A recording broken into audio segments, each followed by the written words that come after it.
জানেন তো, সেদিন দাদু বাড়িতে যাওয়ার সময় আমি যে রোড দিয়ে রেগুলার যাতায়াত করতাম সেই রোড দিয়েই আমার স্কুলের মেয়েরা যাচ্ছিল।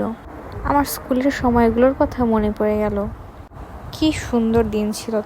আমার স্কুলের ব্যাপারে আরেক দিন বলবো।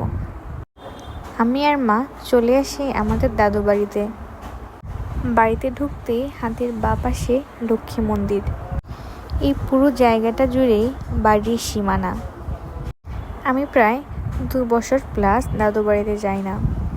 আমার দাদু 2018 এবং দিদা 2023-এ দেহ রেখেছে। তাদের স্মৃতি বলতে আছে এই বাড়িটুকু। এখনও ছোটবেলার কথা মনে পড়লে খুব সুন্দর সুন্দর স্মৃতি ভেসে ওঠে। আমার বড় মাসি যতবার ঢাকা থেকে গিয়েছে আমরা ততবারই যাওয়ার চেষ্টা করেছি।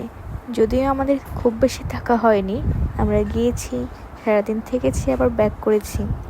আমার মা ঘুরিয়ে ঘুরিয়ে আমাকে অনেক কিছুই দেখাচ্ছিল। আমার দিদা যতবার আমাদের বাড়িতে যেত আমার জন্য মরিচ আর লেবু নিতে ভুলতো না। গাছের মরিচ আমার খুব পছন্দের, তাই আমি গাছ থেকে মরিচ ছিঁড়ে নিচ্ছিলাম। আর সাহায্য করতে চলে এসেছে মার খুড়ি, মানে মার ছোট কাকি। আমরা গৃহস্থের মানুষ, আমরা মরিচ তুলি। আমার নাতিন দে তুইলা দিন। ঠিক আছে। হ্যাঁ, আগে তো দাদু বাড়ি গিয়ে সবার আগে ছুদ্দিদার কোলে উঠতাম। আর এটা ছিল আমার দাদুর ঘর। দীর্ঘদিন একটা বাড়িতে কেউ না থাকলে এই অবস্থা তো হওয়া স্বাভাবিক, তাই না? আর এটা হচ্ছে বড়মার ঘর। আমি আর মা বড়মার ঘরে গিয়ে একটু দেখছিলাম। এই কর্নারে একটি মন্দির ছিল আর ধান রাখার একটি জায়গা ছিল। এটাকে কি বলে আমার আসলে মনে পড়ছে না। এই কুকুরটার নাম হচ্ছে লালু। আমার দিদা যখন বেঁচে ছিলেন ওকে ভগবানের প্রসাদ দিতেন। আর এই পাম্পের জলে যে কতবার স্নান করেছি।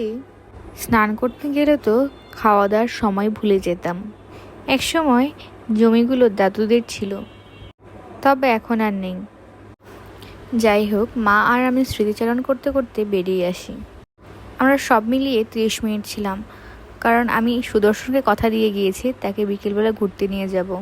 যাই হোক, কেমন লাগলো ছোট ব্লগটি কমেন্ট করে জানাবেন। হরে কৃষ্ণ।